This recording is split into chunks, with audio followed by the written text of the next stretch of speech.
Bonjour à tous, j'espère que vous allez bien. Bon, ça fait un petit moment qu'on ne s'est pas vu. Début d'année tranquille, hein. On a repris avec les élèves de lycée et on est déjà à la fin du mois de septembre. Et du coup, on a eu le temps d'atterrir sur une notion incontournable de la classe de seconde, la racine carrée. Alors, ils ne la découvrent pas vraiment maintenant, hein. On la découvre au collège, d'abord avec Pythagore. Mais arrivé en seconde, on va découvrir quelques propriétés remarquables de la racine carrée. Alors, sur le déroulement d'un cours, hein, sur une progression classique, je l'introduis à travers une activité où on découvre principalement les deux propriétés remarquables, hein, avec le produit et le rapport. Et puis on met tout ça proprement dans le cours pour arriver à un moment donné à un tableau de 21 valeurs à apprendre par cœur. Alors quel est ce tableau de 21 valeurs? Ce sont les 21 premiers carrés, simplement, de 0 jusqu'à 20. Alors vous me direz quel est l'intérêt de les apprendre par cœur? L'intérêt c'est qu'on croise souvent ces valeurs-là au cours de l'année, principalement lorsqu'on arrive sur le calcul littéral, hein, avec la factorisation, et l'identité remarquable A carré moins B carré, mais on a besoin aussi de reconnaître des carrés plus tard dans l'année lorsqu'on est sur le chapitre des fonctions, ou quand le prof est un peu méchant, ce qui est parfois mon cas, et qu'il mélange algèbre et notions vectorielles. Du coup, tant bien que mal, les élèves finissent par les connaître, mais parfois dans l'année, mon Dieu, que fais-je? Je trouve la racine carrée d'un nombre beaucoup plus grand que la 21e valeur qui était 400. Et les élèves étant curieux, parfois me demandent, monsieur, comment vous avez fait? Alors je leur réponds que c'est l'expérience. Mais je vais être honnête, il y a quand même une façon de le faire, sans compter sur l'expérience du professeur. Et aujourd'hui, je vais vous donner un algorithme de calcul pour pouvoir trouver des racines carrées à la main. Alors l'idée, hein, c'est que l'algorithme marcherait pour des nombres avec virgule, mais on va s'arrêter à des valeurs entières, jolies, belles, celles qu'on croise au lycée. Il y a bien entendu une raison pour laquelle l'algorithme marche, une raison mathématique et démontrable, mais ce n'est pas l'objet de la vidéo. Allez, on va faire ça rapidement et vous allez voir que c'est franchement pratique.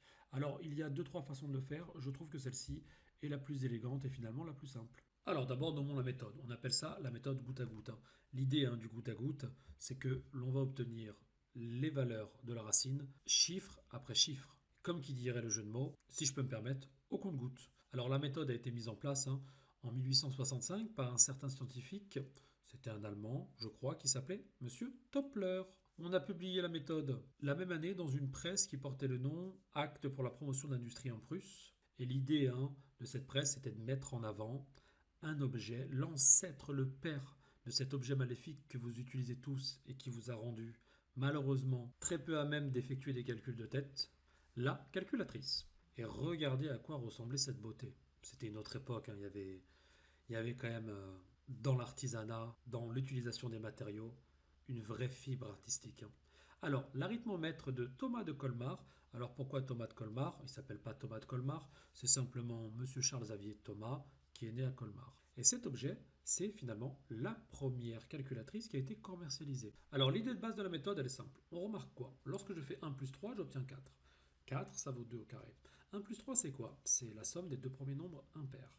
Lorsque l'on fait 1 plus 3 plus 5, les trois premiers nombres impairs, on obtient 9 qui vaut 3 au carré. Pareil pour 1 plus 3 plus 5 plus 7, qui donne 16, 4 au carré. Et lorsque je somme les n premiers nombres impairs, d'accord, ce qui est démarqué, hein, par ces points de suspension, j'obtiens simplement n au carré. Alors ça se démontre assez facilement mathématiquement, mais on va juste remarquer quelque chose. Finalement, visuellement, qu'est-ce qu'on remarque? On remarque que le milieu, si vous préférez, en statistique, quand on a une série, on appelle ça la médiane. Ici, le milieu, c'est la valeur qui sépare en deux, c'est la valeur 2. On la retrouve ici 2 au carré. Ici, le milieu, bah, c'est 3. Elle sépare bien les valeurs en deux tas égaux. Donc on obtient bien 3 au carré. Pareil ici, le milieu, bah, comme il y a un nombre de valeurs paires, il est au milieu ici, et c'est le 4, et on obtient bien 4 au carré. C'est un moyen visuel qui nous servira pour la suite. Maintenant, admettons que vous croisiez, lors, je ne sais pas, peut-être d'un problème de factorisation, la valeur 1369. Vous avez peut-être le doute que ça peut être un carré parfait. Alors vous pourriez, hein, un à un, multiplier les nombres par eux-mêmes et essayer de tomber sur 1369, mais la tâche risque d'être trop longue. Donc la méthode va nous permettre justement de trouver la racine carrée de ce nombre-là. L'idée, c'est d'abord de séparer le nombre en blocs de deux chiffres. Donc ici, on va avoir le premier bloc 69, on commence par la droite, on remonte par la gauche, et le deuxième bloc 13. Si vous aviez eu par exemple un nombre à 5 chiffres, on aurait eu 3 blocs, 2 blocs de 2 et un bloc de 1. Donc on va commencer comme suit. La première chose qu'on va faire ici, c'est qu'on va récupérer ce bloc-là et on va retrancher autant de nombres impairs que l'on peut, additionner entre eux sans dépasser la valeur 13. Alors 1, ça marche. Je vais rajouter le 3, j'ai encore de la place. Je vais rajouter le 5, j'ai encore un peu de place. Est-ce que je peux rajouter le 7? Ça risque d'être un peu trop gros. Donc je vais m'arrêter ici. Ok? Donc là, on obtient combien? On obtient du coup 13 moins 9 qui donne 4. On va retenir cette valeur et je vais noter ici à droite, hein, entre parenthèses ou entre crochets, le nombre d'impairs qu'on a utilisé. Ici, on a utilisé 3, le 1, le 3 et le 5. Je vais la noter ici. Cette valeur-là est très importante, vous allez voir. Une fois qu'on a fait ça, on va passer à la deuxième étape. Ce qu'il faut retenir ici, c'est que cette valeur-là qu'on obtient toujours de la même façon, c'est le premier chiffre de la racine de 1369. Donc ça commence par un 3. Une fois qu'on a fait ça, à la deuxième étape, le 13 est devenu un 4, donc, et je redescends la tranche qui était sur la droite, 69. Mais cette fois-ci, je ne vais pas soustraire la somme des premiers nombres impairs en commençant de 1. Il va falloir que je commence d'un peu plus haut. Et comment je vais savoir par où je dois commencer? En effectuant toujours le même calcul ici, que je vais faire entre parenthèses. On va prendre du coup le plus haut nombre impair qu'on a utilisé au-dessus, c'était combien? C'était 5, ok. On va lui ajouter 1. On va multiplier tout ça par 10. Oui, c'est un petit peu mystique, hein, mais bon, je vous assure qu'il y a vraiment une explication à tout ça. Et de la même façon, je vais rajouter 1. Donc cette étape-là est toujours la même. La seule chose qui va changer dans cette étape, c'est cette valeur-là. Ok? On va répéter cette méthodologie en boucle jusqu'à trouver la racine de ce nombre-là. Donc ça, le 5, on l'a eu à l'étape d'avant en prenant la plus grande valeur qu'on a utilisée. Ça donne combien ça? Ça fait 6, 6 fois 10, 60, ça fait 61. Nickel. Et vous voyez bien, ce nombre est toujours impair, puisque c'est un nombre pair auquel on a additionné 1. Une fois qu'on a fait ça, qu'est-ce qu'on fait? On répète l'étape du dessus, on prend 469 et on retranche autant de nombres impairs que l'on peut en commençant par la valeur qu'on vient de trouver au-dessus, 61. Ok? Donc il y a 61 plus 63, on y va doucement, ok? Plus 65 plus 67 plus 69. On va y aller doucement. Ici, j'ai 5 blocs de 60. Donc 5 fois 6, 300. J'ai quand même l'impression que j'ai encore un peu de place. Je vais en rajouter un autre, ça fait 71. On est dans l'à peu près. Donc j'ai environ 6 blocs de 6, ça fait 360. Bon, c'est un peu plus, mais on ne va pas dépasser 469, on le voit. On va se permettre d'additionner avec celui-ci. À ce moment-là, vous allez faire un petit point et on va calculer tout ça. On va juste prendre les dizaines. Ici, j'ai 6 dizaines, 6 dizaines, 6 dizaines, 6 dizaines. Donc ça fait 60, 120, 180, 240, 300, 370, ok, 440. On va additionner maintenant les unités. 443, 444, 453, 460, 465, 468, 469. Et le compte est bon et on trouve ici une valeur de 0. Ok, c'est-à-dire qu'on a fini nos calculs. Combien ici de nombres impairs j'ai utilisé dans cette somme-là? Ils sont au nombre de combien? Au nombre de 7. Donc de la même façon, entre crochets à droite, je vais écrire la valeur 7.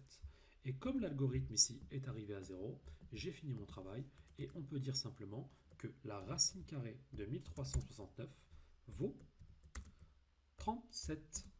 Magique, hein? Est-ce que vous voulez faire un autre essai avec un autre nombre? Voyons voir ce que ça donne avec un nombre un peu plus grand. C'est bon pour vous? Let's go.